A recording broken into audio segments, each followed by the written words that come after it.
बिस्मिल्लाहिर्रहमानिर्रहीम। अस्सलाम वालेकुम जी, मैं नजमुल हसन बाजवा हूं। नाज़रीन किराम, पाकिस्तान तहरीक इंसाफ के अंदर कुछ अजीब ही चल रहा है, कुछ ऐसा चल रहा है जिसकी समझ ही नहीं आ रही है। कल मुलाकात तय हुई, इनका हाथ भारी था, पलड़ा भी भारी था, लेकिन ना जाने ये सिचुएशन को किस तरह से डील कर रहे हैं। इनके साथ धोखा हो गया। आज डॉक्टर आसिम की मुलाकात नहीं करवाई गई, 4 घंटे उनको इंतजार करवाया गया, आखिरी लम्हे पर इस मुलाकात को रुकवा लिया गया और इसके बावजूद भी पीटीआई नहीं बोल रही है। खामोशी इख्तियार की गई है, बिल्कुल चुप, खामोश, न ची न चू, न एहतजाज, न गल, न बात। ये क्या चल रहा है? ये क्या कहानी है? अंदर खाते क्या चल रहा है? आखिरी लम्हे पे ये मुलाकात क्यों रुकवाई गई? पीटीआई के अंदर क्या प्रॉब्लम्स हैं इस टाइम जो कि ये सिचुएशन को ठीक तरीके से डील नहीं कर पा रहे हैं? और गवर्नमेंट ने ये क्यों मुलाकात रुकवा दी? क्या मतलब इतनी बीच में गारंटर थे, फिर भी ये मुलाकात क्यों नहीं करवाई गई? इसके ऊपर तफसीलन बात करेंगे। इसके अलावा उसे क्या कहते हैं, दूध के राखे बिल्ली बिठाना। ये दूध के राखे बिल्ले बैठे हुए हैं। बहुत ही खौफनाक खबरें हैं। गो के हमारे दोस्त शाहिद खटक साहब का ये कहना है कि ऐसे मौके के ऊपर इस तरह की खबरें नहीं देनी चाहिए, कौन बिक क्या कौन नहीं हुआ, बल्कि इन तमाम पीटीआई के तमाम लोगों को जो है ना, वो जो जितने भी पीटीआई के पॉलिटिकल वर्कर्स हैं, ऑब्वियसली जर्नलिस्ट तो खबरें देते रहेंगे, लेकिन पीटीआई के पॉलिटिकल वर्कर्स जो हैं वो इस पे कायम ना रहें, वो जो है ना वो फोकस करें इमरान खान के पैगाम पे और उस टाइम इन खबरों पर ध्यान ना दें। लेकिन नाज़रीन किराम, ये तो वही हिसाब हो गया ना कि कबूतर जो है ना वो बिल्ली को देख के आंखें बंद कर ले। मैं आपके सामने कुछ ऐसी चीजें रखने जा रहा हूं, कुछ ऐसे बंदों का बताने जा रहा हूं, जब वो वोट देंगे ना तो सबके तोते उड़ जाएंगे। कुछ ऐसी इंफॉर्मेशन भी आ चुकी है और कौन कौन इसमें मुलव्वस है ये बहुत बड़ा दावा कर दिया गया है। और फिर पंजाब कॉलेज की रिपोर्ट के हवाले से भी कुछ चीजें आई हैं, वो भी मैंने आपके सामने रखनी है। लिहाजा सारी चीजें तफसीलन ये सारी चीजें आपके सामने रखूंगा, सिर्फ एक दरखास्त के साथ कि चैनल को सब्सक्राइब जरूर कर लीजिए। ऑलरेडी बहुत चीजों से आवाजें बंद करवाई जा रही हैं।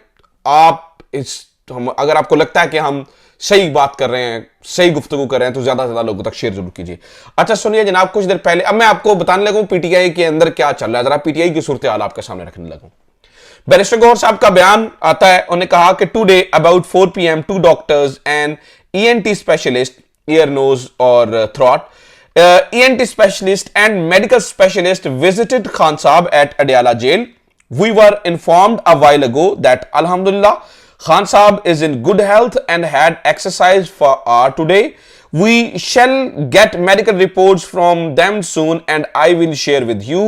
Inshallah, I express my gratitude to every worker and supporter of PTI who were concerned about Khan Saab's health. God bless you all. यानी बैरिस्टर गौहर साहब मुत्तमिन होकर कह रहे हैं कि 2 डॉक्टर्स गए, उन्होंने इमरान खान से मुलाकात की और ठीक है, मुलाकात हो गई और वो ठीक भी हैं माशाल्लाह और ज़बरदस्त। उन्होंने आज 1 घंटा एक्सरसाइज भी की है। तो पीटीआई के तमाम वर्कर्स का बहुत शुक्रिया। बैरिस्टर गौहर साहब के इस बयान को मैं दूरबीन लगा के भी देखने की कोशिश करूं तो मुझे समझ नहीं आ रहा कि इसमें क्या छुपा है, क्योंकि आपके डॉक्टर आसिम साहब को 4 घंटे बाहर खड़ा किया गया है। और पता क्यों खड़ा किया गया? मजे की बात सुने, अब यहां पर भी जरा खबर सुन लीजिए। डॉक्टर आसिम को कहा गया है कि अपने वो कवायफ चेक करवाइए। कौन से कवायफ? शौकत खानम के हवाले से। और डॉक्टर आसिम से मुख्तलिफ किस्म की डॉक्यूमेंटेशन की डिमांड की गई है। यानी कि जब आपने मुलाकात करवानी होती है तो आप सुबह 7 बजे अडयाला जेल का दरवाजा खोल लेते हैं और जब आपने कोई ना कोई ड्रामेबाजी करनी होती है तो फिर इस तरह से कवायफ की मुतालबा करते हैं। लेकिन एक लफ्ज नहीं है, एक लफ्ज नहीं है, एक लफ्ज नहीं है। यानी मैं हैरान हूं कि कल 16 तारीख है और 18 को वो बुला रहे हैं, इजलास बुला रहे हैं आईनी तरमीम के लिए। आपकी हालत ये है। अब मैं जरा इनकी हालत बताने लगा हूं, फिर जरा अगली खबर बाद में डिस्कस करते हैं, बड़ी मजेदार है। अब जरा इनकी हालत सुनिए। इनकी हालत इतनी पतली है कि जिन बंदों की जिम्मेदारी लगाई थी कि आपने सेनेटर्स को बचा के रखना है, उनके बारे में इतलात मिली है, मुबैना तौर पर वो भी मुलव्वस हैं इधर उधर। ठीक है, मुबैना तौर पर वो भी मुलव्वस है, उनके बारे में जर्नलिस्ट इत्तला दे रहे हैं, मुबैना तौर पर वो भी डील्स करवाने में वो मुलव्वस है। इस वक्त तक कंफर्म इत्तलात हैं, एक सेनेटर टूट चुका है और एक खातून सेनेटर, एक मर्द सेनेटर टूट चुका है और एक खातून सेनेटर के टूटने की इत्तलात है। और ये जो खातून सेनेटर है, जब ये बताया जा रहा है वोट डालेंगी तो बहुत सारे तहरीक इंसाफ के लोगों के मुंह खुले के खुले रह जाएंगे। शाहिद खटक साहब कह रहे हैं हमारे बंदे महफूज हैं। इस तरह की खबरें इसलिए फैलाई जा रही हैं ताकि कहीं जो लोग नए टूटने वाले हैं उनको उनका मोराल डाउन किया जा सके। लेकिन नाज़रीन किराम, हमारे तक इत्तलात है, मैंने पीटीआई में से सबसे पहले खबर मैंने दी थी। बहुत सारे लोगों ने, आज मेरी कुछ पीटीआई लीडरशिप से बात हुई, वो कह रहे थे कि आपकी खबर के बाद फिर हमने ऊपर कंफर्म किया तो फिर उन्हें पता चला जी वो रियाज फतेहाना साहब आ गए। यानी कि मुझे पता है बैठे हुए, और पीटीआई की कुछ लीडरशिप को, सबके तो नहीं लेकिन कुछ लीडरशिप को ये नहीं पता कि रियाज फतेहाना आ गए हैं, ठीक है, और वो अपना वोट कास्ट करेंगे। भाई नेशनल असेंबली महफूज हो चुकी है, नेशनल असेंबली में उन्होंने बंदे पूरे कर लिए हैं। सेनेट की जहां तक बात है तो वहां भी तकरीबन अब जो है ना वो रस्साकशी जारी है, पीटीआई के बंदे जो है वो तोड़े जा सके। यार ये इन्होंने क्या करना है, इन्होंने तो क्या ही करना है, इन्होंने तो क्या ही करना है। जमाइमा गोल्डस्मिथ जो है वो उस वक्त अब खुलकर सामने आ चुकी हैं। इनके बारे में कुछ और मजेदार इंफॉर्मेशन है, वो मैं जरा आपके सामने रखता हूं, लेकिन जरा जमाइमा का ट्वीट सुन लीजिए। जमाइमा ने थोड़ी जो है ना वो बहादुरी का मुजाहरा किया है। ये बहादुरी, इनके अंदर खाते क्या चल रहा है, अभी मेरे पास एक्सक्लूसिव खबर है, वो भी मैं आपके सामने रखता हूं। लेकिन अभी पहले जमाइमा की बात सुनिए। जमाइमा क्या कहती है? जमाइमा ने वो बात की है जो इनमें से, मतलब आप समझिए कि किसी को भी कहने की जरूरत नहीं हुई। मैं थोड़ा पढ़ूंगा, ज्यादा नहीं पढ़ूंगा। वो कहते हैं, in the last few weeks there have been serious and concerning developments regarding my son's father Imran Khan's treatment in prison. The Pakistan authorities have stopped all visits to him, to his family and his lawyers. They have also postponed all court hearings in addition to cutting off in-person visiting, and in defiance of court orders, his weekly calls to his sons Salman and Qasim Khan, who are British and who lives in London, were stopped on 10th of September.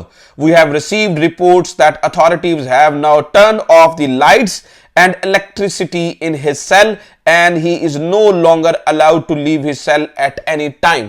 ये जमाइमा ने, ये मैंने एक paragraph लिखा है, पढ़ा है, तकरीबन इस इतना ही 4 पैराग्राफ का एक पूरा ट्वीट लिखा है, और उन्होंने जो दुनिया भर की अथॉरिटीज हैं उनको जगाने की कोशिश की है कि देखिए इमरान खान के साथ क्या हो रहा है, और वो कह रहे हैं कि यार देखिए यहां पर नजर दौड़ाइए इमरान खान को कितने मुश्किल हालात में रखा गया है। फिर मैं नाज़रीन किराम एक और ट्वीट उनका पढ़ दूं। उन्होंने कहा जी, I usually do not comment on Pakistani politics, I disagree with the IK on many political issues, but this is not about politics, it's about my children's father, his human rights and international law. For the past few years, I have been bullied and harassed into silence by PML and goons, including threats and countless conspiracy theories. Meanwhile, Twitter is banned in Pakistan. PTI party members and civilian supporters have been abducted. मतलब फिर उन्होंने बताया कि मुझे किस तरह से उन्होंने तंग किया। मैं पाकिस्तानी पॉलिटिक्स के ऊपर नहीं बात करती हूँ, लेकिन अब मुझे बात करनी, क्योंकि ये मेरे बच्चों के बाप का मामला है और मैं और करती हूँ उनको, ठीक है, कि मैं उनके बारे में बात करूं। इमरान खान को जितनी जमाइमा जरूरत दिखा रही है, इतनी भी जरूरत पाकिस्तान तहरीक इंसाफ के इस वक्त सीनियर लीडरशिप में नहीं है। हाल पता क्या है? हाल ये है, मैं जियो की एक स्टोरी आपके सामने पढ़ रहा हूं। गंडापुर साहब और हमाद अजहर साहब पॉलिटिकल कमेटी की मीटिंग्स में आपस में लड़ते हुए नजर आ रहे हैं, ठीक है। गंडापुर साहब और हमाद अजहर साहब आपस में लड़ते हुए नजर आ रहे हैं। किस तरह से? उन्होंने कहा जी, गंडापुर साहब कहते हैं, हमाद अजहर साहब ने कहा जी आप एहतजाज नहीं कर रहे, एहतजाज की कॉल नहीं दे रहे। उन्होंने कहा जी मेरे पास लॉजिस्टिक्स नहीं है, ये नहीं है, वो नहीं है। तो हमाद अजहर साहब इसके ऊपर थोड़ा गर्म हुए। तो गंडापुर कहते हैं जी मेरे अरकान असेंबली गिरफ्तार हैं, सूबे के वर्कर्स को भी बचाना है, ठीक है। फिर उन्होंने कहा जी आप खुद रूपोश हो और वर्कर्स को कह रहे हो बाहर निकलो। अली अमीन का हमाद अजहर को जवाब, ये चल रही है। नाज़रीन किराम, आज अगर पीटीआई मुत्तहिद होती, आज अगर पीटीआई के अंदरूनी खलफशारे ना होती, ये आपस में केकरों की तरह लड़ ना रहे होते, तो आज ये एक मुट्ठी होके जनाब जवाब दे सकते थे। इस वक्त सिर्फ पीटीआई इमरान खान है, बाकी सब खेड़ तमाशा है। सिर्फ पीटीआई का नाम इमरान खान है, बाकी सब खेड़ तमाशा है। और आज मैं हैरान इस बात पे हूं कि आपसे किया हुआ वादा पूरा नहीं हुआ और आप उसके ऊपर चुप हैं। यार आपकी कोई एक स्टेटमेंट नहीं है, आप बोल नहीं रहे हैं, वर्कर्स बोल रहे हैं, लीडरशिप को सांप सूंघा हुआ है, यानी क्या ही हो गया है। आई वॉज एक्सपेक्टिंग कि if they not gonna follow, और वो अगर उसको अपना नहीं करने जा रहे हैं, अगर उसको वो अपने अल्फाज का पास नहीं रखेंगे, तो ये तुन के रख देंगे कि ये कहेंगे जी 15 को तो नहीं, अब हम 16 को आ रहे हैं, चलो फिर एंज थे एंजी सही, 18 को हम भी आईनी तरमीम नहीं होने देंगे। लेकिन यार चुप चुप थे, खामोशी, लंबा सुकून, गहरा सांस, कोई गल नहीं, कोई बात नहीं। इन वजूहात की वजह बुनियाद के ऊपर, क्योंकि तहरीक इंसाफ इतनी तगड़ी मतलब लीडरशिप ही नहीं है इनके पास, सारे कॉम्प्रोमाइज्ड हैं। कोई किसी वजह से, कोई किसी वजह से, कुछ कॉम्प्रोमाइज नहीं है तो कुछ ना अहल हैं, ठीक है, और कुछ बेचारे वैसे एग्जाइल में हैं, कुछ जेल में हैं, ठीक है। वो जो ग्राउंड पे है वो तो सारी लीडरशिप जो है वो इस वक्त हमें नाअहल, निकम्मी और कॉम्प्रोमाइज नजर आती है। बढ़ के मारते रहे हमारे एमएनएज महफूज हैं, बढ़ के मारते रहे हमारे सेनेटर्स महफूज हैं, जो इतलात आ रही हैं वो इंतहाई इंतहाई इंतहाई खौफनाक है। तो नाज़रीन किराम, एक अकेला मौलाना इस पूरे मामले को रोक सकता है। जहां अगर पीटीआई के अपने बंदों की बात हुई तो मैं आपको, सच्ची बात है, मैं आपके सामने खुल के सिचुएशन रख रहा हूं, ये लम्हे पै चुके हैं, इनके बस की बात ही नहीं है। ये कहां से शुरू हुए थे? ये शुरू हुए थे कि इंपोर्टेड हुकूमत नामंजूर, हुकूमत नहीं मान, हुकूमत की ऐसी की तैसी, हुकूमत गिराए, हुकूमत गिराए, हुकूमत। उसके बाद ये शुरू हो गए इमरान खान को बाहर निकाले, इमरान खान को बाहर निकाले, इमरान खान को बाहर निकाले। उसके बाद अब ये इस हद तक आ गए हैं कि यार एक मुलाकात ही करा दो, यार डॉक्टर की मुलाकात ही करा दो। ये बयानिया तो इमरान खान की वजह से लोग बाय कर रहे हैं। लीडरशिप की बात हुई तो होती तो उनके इनके अंदर तो गट्स ही नहीं है। इनके अंदर तो मैंने आपको बताया कि नाज़रीन किराम, इनके अंदर तो बिलवक मतलब कोई है ही नहीं ऐसी चीज। पता नहीं है इमरान खान की गैर मौजूदगी में पार्टी को जो है वो किस तरह से चला रहे हैं और क्यों, किस तरह से इन्होंने जो है ना वो हाईजैक किया हुआ है। अच्छा, मैं आपको नाज़रीन किराम ये भी बता दूं कि इनके अपने बंदे अब इसमें इन्वॉल्व हैं। जैसे कि मैंने आपको बताया कि सेनेटर्स के हवाले से अपने बंदे बीच में हैं, अपने बंदों के अलावा गेम नहीं हो सकती है। बहुत सारे लोगों को इस खबर का पता है और मज़ीद भी इसकी तफसीलात जो है वो सामने आ जाएंगी। एक अच्छी खबर यह है कि पाकिस्तान मुस्लिम लीग नून के लोग भी बताया जाता है कि इधर राब्ते में हैं, लेकिन वो क्या करते हैं, इन टाइम पे गुलाटी मार जाते हैं, क्या करते हैं इस बारे में इल्म नहीं है। लेकिन बहरहाल ये इतलात ज़रूर है कि वो भी इधर राब्ते में है, लेकिन ये लीडरशिप इतनी तगड़ी है ही नहीं है कि उसका कुछ कर सके। कुछ अच्छे बंदे हैं, उन बेचारों की सुनी नहीं जाती। ऐसे नहीं है कि पूरी पूरी लीडरशिप कॉम्प्रोमाइज है, कुछ अच्छे बंदे हैं, ठीक है। सलमान अकरम राजा जैसे बड़े नफीस और चेहरे हैं, उन बेचारों की सुनी नहीं जाती। मियाँ असलम इकबाल जैसे लोग, हमाद अजहर जैसे लोग जो हैं वो बेचारे ऑलरेडी एग्जाइल में हैं, क्या करें उनको, वो कुछ कर नहीं सकते। मुराद सही जैसे लोग कुछ कर नहीं सकते। बैरिस्टर गौहर जिनसे मुझे बड़ी उम्मीद थी वो तो बिल्कुल ऐसे ठंडे लम्हे पे हुए हैं, कोई चक्कर ही नहीं है। मैं अभी रीसेंट ट्वीट भी आपके सामने पढ़ देता हूं कि शायद उन्होंने कोई रीसेंट ट्वीट ही किया हो पार्टी की तनकीद के बाद, लेकिन कोई ट्वीट नहीं है। ये 1 घंटा पहले की एक अपडेट है, उसके बाद नाज़रीन किराम कोई ट्वीट नहीं है, कोई गलबात नहीं है, सब अमन शांति और सुकून है। मैं आपके सामने ये भी आपको बता दूं नाज़रीन किराम, अच्छा पंजाब कॉलेज वाली स्टोरी रहती है, लेकिन उससे पहले मैं ना जरा पीटीआई के बारे में 1-2 चीज़ आपको मजीद कन्फर्म कर दूं ताकि आपको अंदाज़ा रहे कि कुछ और चीज़ें भी जो है ना वो हो रही हैं।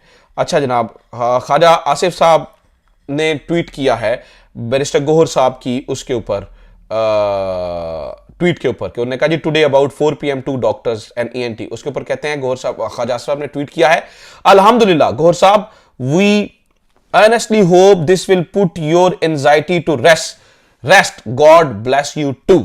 वो कहते हैं कि हम कोशिश करेंगे कि चलें आपकी जो एंजाइटी है वो खत्म हो जाए। यार क्या मतलब, क्या मतलब, क्या मतलब, क्या चल क्या रहा है, क्या चल क्या रहा है? यानी कि आप इतने ठंडे हो गए हैं कि इनफैक्ट ख्वाजा आसिफ जैसे लोग आपको कह रहे हैं बहुत शानदार, जबरदस्त, इसी तरह से चले। सॉरी अगर मेरी बात किसी को बुरी लगे, लेकिन हालात यही हैं। स्टूडेंट्स बाहर निकले हुए हैं, इस चीज को भी ये अपने साथ नहीं मिला सके। स्टूडेंट्स अपने तई बाहर निकले हुए हैं और अब वहां की सूरत हाल ये है कि अब जी पता चला जी फेक न्यूज़, जो कुछ हुआ है फेक न्यूज़ की वजह से हुआ है और वो कमेटी शमेटी बन गई है।